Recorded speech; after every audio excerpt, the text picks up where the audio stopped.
There are motorcycles that come and go, leaving behind nothing more than a spec sheet and a faint memory. And then there are motorcycles that become symbols. Machines so iconic that even people who don't ride know their name, the Harley-Davidson. Fat Boy is one of those motorcycles. It's not just a cruiser, it's a cultural landmark cemented in pop culture from movies like Terminator 2 and burned into the imagination of riders who dream of chrome, thunder, and presence. But the world has changed, motorcycles have changed. And now, in 2026, Harley says the Fat Boy still belongs in this new era. So, what do we have? The 2026 Harley-Davidson Fat Boy doesn't try to reinvent itself. Instead, it leans harder into its identity. When you first see it, you immediately know it's a Fat Boy. The wide Lakester disc wheels, that heavy front end, the broad fork shrouds, the solid stance that looks like it could smash a hole in the asphalt. It's intimidating, unapologetically. Muscular and dripping in chrome, where other brands are chasing sleekness and modern lines, Harley is doubling down on bulk and presence. This isn't a bike you slip past traffic in quietly. This is a rolling statement that demands to be noticed. At its heart, the Milwaukee-Eight 117 engine, a massive 1,923cc V-twin that pumps out acclaimed 104 horsepower and a staggering 126 pound-feet of torque. But the real story isn't the numbers, it's the feel. Twist the throttle and the bike doesn't so much accelerate as it heaves forward with raw, low-end power. That's what Harley riders love, and that's what the Fat Boy delivers. You ride the wave of torque, not the needle of a tachometer. And the sound? That classic Harley rumble, deep, heavy, like a heartbeat turned into thunder. But here's the part that might surprise you. Harley has finally added a touch of modern refinement without ruining the character. You get selectable ride modes, you get cornering ABS, you get traction control, even tire pressure monitoring and a USB-C port. All of it hidden away, integrated cleanly, so the bike still looks old school, but rides like something built in 2026. That's a delicate balance Harley had to strike. Too much tech and they risk alienating the loyalists. Too little and the bike becomes a dinosaur. And honestly, they've done a decent job threading that needle. Still, let's not pretend the Fat Boy is a perfect machine. This bike weighs almost 700 pounds. It's wide, it's heavy, and if you're expecting nimble cornering, you're in the wrong dealership.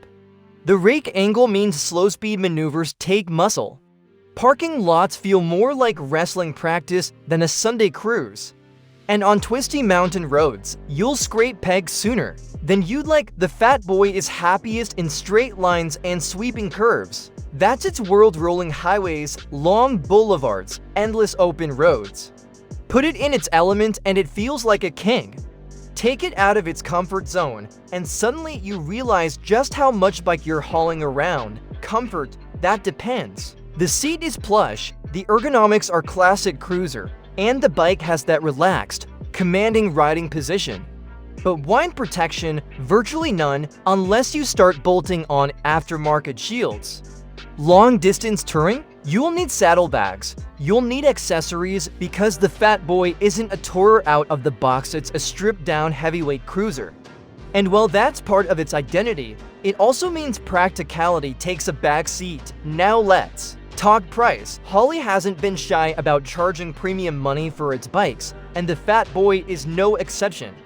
Expected to sit firmly in the mid-$20,000 range depending on finishes. And here's where the debate begins, because some riders see that price tag and think worth it for an icon. Others look at it and wonder how a 700-pound cruiser with limited cornering clearance can cost as much as some cutting-edge European machines with double the performance. This has always been the love it or hate it nature of Harley-Davidson.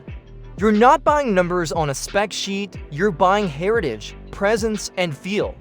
And if that doesn't matter to you, the Fat Boy never will. But for those who get it, for those who look at a Fat Boy and see not just a motorcycle, but a piece of American motorcycle history, the 2026 model is proof that Harley hasn't abandoned them. They've made it cleaner, sharper, and more refined without watering it down. They've kept the essence intact, that mix of intimidation and nostalgia, while adding just enough modern safety and convenience to make it usable in today's world. Will it convert new riders? Probably not. Younger bikers chasing lightweight adventure machines or aggressive naked bikes won't suddenly fall in love with a 694-pound slab of chrome. But will it keep Harley loyalists grinning ear to ear? Absolutely, and honestly, that might be the point. The Fat Boy isn't trying to be everything to everyone. It's trying to be exactly what it is: a heavyweight cruiser icon, reborn for another era. So here's the truth. The 2026 Harley-Davidson Fat Boy is both brilliant and flawed. It's heavy, it's impractical, it's expensive, and yet it's irresistible because motorcycles aren't always about logic. Sometimes they're about feeling, and this bike delivers a feeling that few others can match. That mix of pride, power, and presence when you roll into town, and everyone knows that's a Fat Boy. This is Acer Rider, and I'll leave you with this question. In 2026, when the motorcycle world is racing ahead with electrics, AI tech, and featherweight adventure machines, does the Fat Boy still matter? Or is it just a glorious echo of the past, roaring into a future that's already moved on?